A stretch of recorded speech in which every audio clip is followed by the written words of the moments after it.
नमस्कार, लोकमतमध्ये तुम्हा सर्वांचं स्वागत करतो. आपण जर पाहिलं तर अमेरिका, इस्रायल, इराण यांच्यामध्ये युद्ध सुरू आहे आणि याचेच पडसाद आता आपण पाहिलं तर संपूर्ण देशभरात उमटू लागलेले आहेत. सर्वप्रथम आपण जर पाहिलं तर गॅसचे दर हे वाढले आणि गॅसचे दर वाढले आणि त्याच नंतर नेमकं काय घडलं तर जे सामान्य नागरिक आहेत, सर्वसामान्य नागरिक आहेत, त्यांच्या घरात जो वापरला जाणारा गॅस आहे, त्याचबरोबर जे हॉटेलधारक आहेत, ज्यांचे मोठमोठे हॉटेल्स आहेत, त्यांच्या किचनमध्ये वापरला जाणारा गॅस आहे तो संपत चाललाय.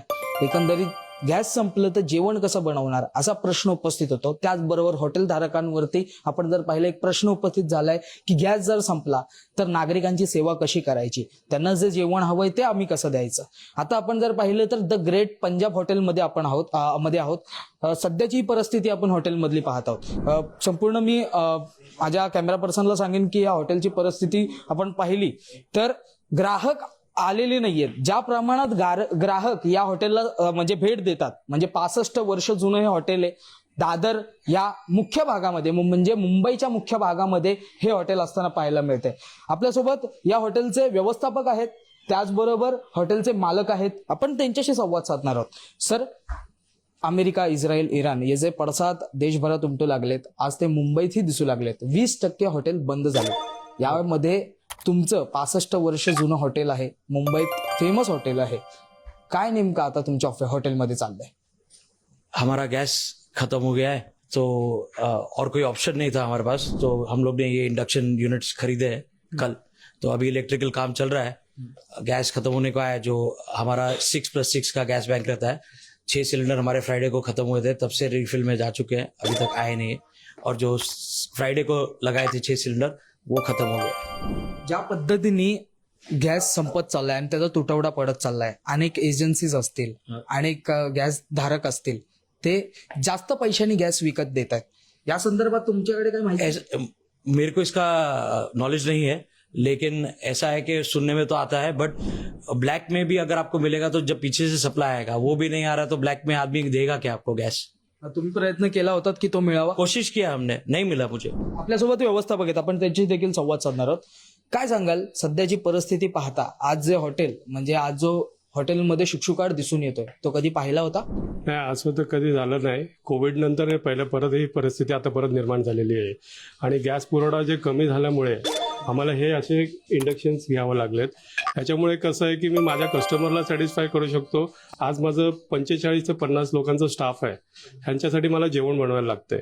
पण आज मला जे 1700-1800 रुपयाचं एक सिलेंडर पडत होतं, आज मला त्याच्यासाठी हे इंडक्शन घ्यावं लागलं. त्याला मला पूर्ण 1,20,000 रुपये गुंतवावे लागले त्याच्यामध्ये. आणि हे 1,20,000 रुपये गुंतवावे लागले. म्हणजे गॅसचा म्हणजे तुटवडा पडलेलाच आहे. उद्या गॅस जर अवेलेबल झाला तर तो तुम्ही घेणारच आहात, परंतु 1,20,000 रुपयाचा म्हणजे खर्च तुम्ही केलेला आहे, इन्व्हेस्टमेंट केलेली की काय मी माझ्या कस्टमरला मी सॅटिस्फाय करू शकतो. जे माझ्या एवढ्या वर्षापासून माझ्याकडे येतात आहेत, ते जेवणाकरता येतात आहे की मी, आणि माझ्या मेनू कार्डमध्ये पण मी जे रेट्स आहेत किंवा त्याच्यामध्ये पण मी फेरबदल काही केलेलं नाहीये की बाबा गॅस सिलेंडर नाहीये म्हणून मी माझे रेट्स वाढवणार, असं पण मी काही केलेलं नाहीये त्याच्यामध्ये. Sir, is it permanent solution? No, it's temporary solution. ये is not a permanent solution at all. अभी इसका एफिशिएंसी कितना है वो अभी इलेक्ट्रिकल काम होने के बाद में जब हम लगाएंगे तब पता चलेगा मुझे.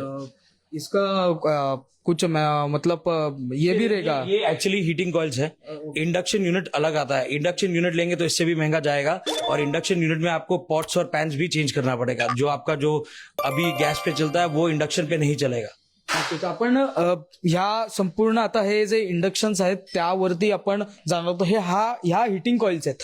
त्यांनी जसं सांगितलं की जसं हे ते इम्प्लांट करतील म्हणजे वीज ह्या ठिकाणी जोडली जाईल, त्याच नंतर हे जे कॉइल्स आहेत हे कॉपर कॉइल्स आहेत, ह्या गरम होतील आणि ह्यावरती जेवण शिजवलं जाईल. आता हा मार्ग जो येतो आपण जर पाहिलं तर हॉटेल धारकांच्या माध्यमातून ह्या ठिकाणी उपलब्ध करून घेण्यात आला. एकंदरीत आपण जर पाहिलं यासाठी तुम्ही तयार होतात का? नाही, ह्यासाठी तर सध्या तयार नव्हतो, पण बेसिकली जे आता तुटवडा झालेला आहे तो सिलेंडरसाठी लास्ट ऑप्शन हेच होतं. आणि कोळसा पण बघायला गेलं तर कोळसावरती कार्यक्रम करता येत नाही किंवा जेवण बनवता येत नाही, त्यासाठी तेवढं सेटअप नाहीये. मग इन्स्टंट हे होतं म्हणून हे आम्हाला घ्यावं लागलं ते इन्स्टंट करण्यासाठी की जोपर्यंत गॅस सिलेंडर प्रोव्हाइड होत नाही तोपर्यंत. पण आता गव्हर्नमेंट पण काय अजून त्याच्यावर हे सांगत नाही की कधीपर्यंत होणार आहे.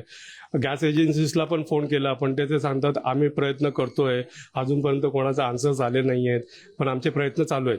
आमचे एम्प्टी सिलेंडर्स घेऊन गेलेले आहेत, ते बोलताय ते रिफिल होऊन येतील, पण ते कधी येतील केव्हा येतील ते पण माहित नाहीये. होटल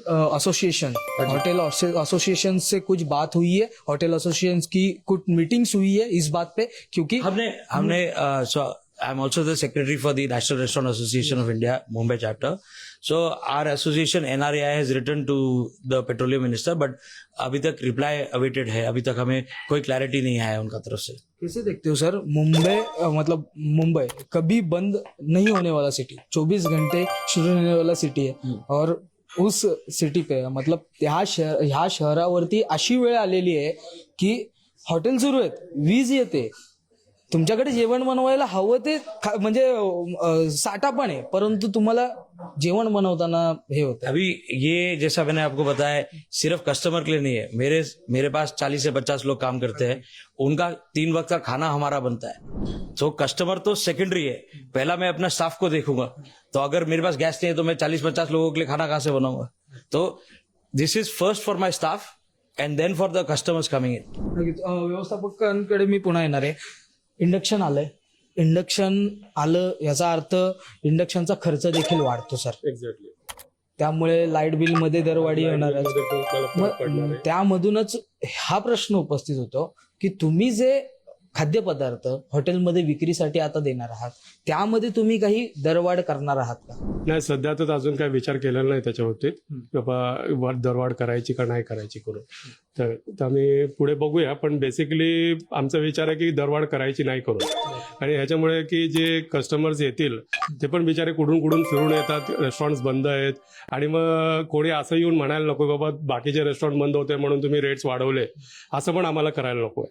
कारण की we are the reputed restaurant. आम्ही 1959 पासून आम्ही रन करतोय, आणि आम्ही कधी असं लोकांना हे करून त्यांच्याकडून पैसे उगलवले नाही आहेत त्याच्याकरता. म्हणून रेट्स, मेनू रेट्स वगैरे आमचे जे आहेत आता सध्या तेच राहणार आहेत.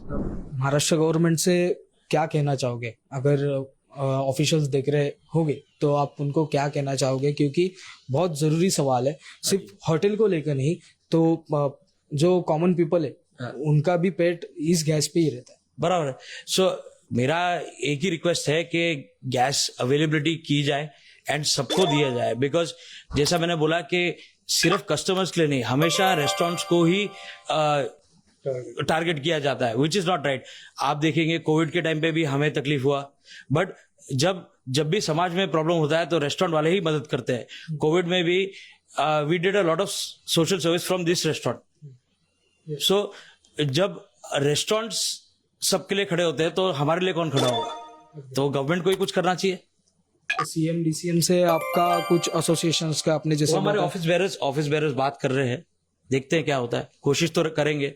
एंड उसमें रेस्टोरेंट्स में सिर्फ ये नहीं है, अभी एक्साइज की फीस आती है मार्च में, तो अगर हमारा बिजनेस ही नहीं होगा तो हम कहाँ से भरेंगे वो फीस. और एक बात मैं कहना चाहता था कि ये अभी परमानेंट सोल्यूशन नहीं है, आपने जैसे बताया, पर अगर गैस अवेलेबिलिटीज ही नहीं होगी तो आप क्या करोगे? करेंगे, कुछ ना कुछ निकालेंगे. जो परमानेंट सोल्यूशन ये है नहीं, पर करेंगे कुछ ना कुछ. अब इंडिया में सब चीज का जुगाड़ होता है, तो इसका भी निकलेगा कभी ना कभी. इंडियनचा जुगाड. नक्कीच आपण जर पाहिलं तर अत्यंत गंभीर गोष्ट आहे. हे 65 वर्षापासून हे हॉटेल मुंबईमध्ये म्हणजे मुंबईच्या मुख्य स्थानी आहे.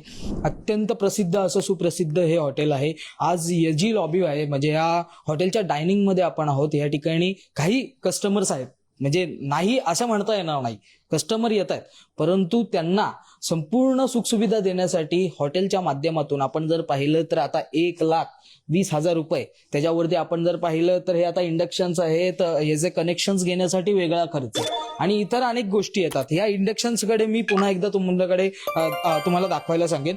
ह्या अशा इंडक्शन्स आहेत, या इंडक्शन्सवरतीच म्हणजे सर्व आता जेवण या हॉटेलधारकांच्या माध्यमातून बनवलं जाणार आहे. आणि तशीच सुविधा आपण जर पाहिलं तर आता हॉटेलधारकांच्या माध्यमातून सर्व ग्राहकांना देण्यात येणार आहे. परंतु आता हा प्रश्न उपस्थित झालाय की गॅसचा तुटवडा हा राज्यभरात किती दिवस सुरू राहणार. कारण की आता आपण जर पाहिलं तर मुंबईतले 20% हॉटेल हे बंद झालेले आहेत. उद्यापर्यंत जर हा तुटवडा जशाचा तसा राहिला तर प्रत्येक हॉटेल धारकांना या इंडक्शनवरती शिफ्ट होणं किती गरजेचं असणार आहे आणि प्रत्येक हॉटेल धारक किंवा प्रत्येक हॉटेल हे या इंडक्शनवरती शिफ्ट होऊ शकतं का. जर एखादा नवीन व्यावसायिक असेल तर त्याच्यावरती काय वेळ येणार आहे, त्याचं तर संपूर्ण म्हणजे त्याचं नुकसानच होणार आहे. त्याच्यामुळे आता हे पाहणं फार महत्वाचं असणार आहे. सरकारच्या माध्यमातून या संदर्भात काही पावलं उचलली जात आहेत का. कालपर्यंत गॅस मिळत होता परंतु त्याची दरवाढी झाली होती.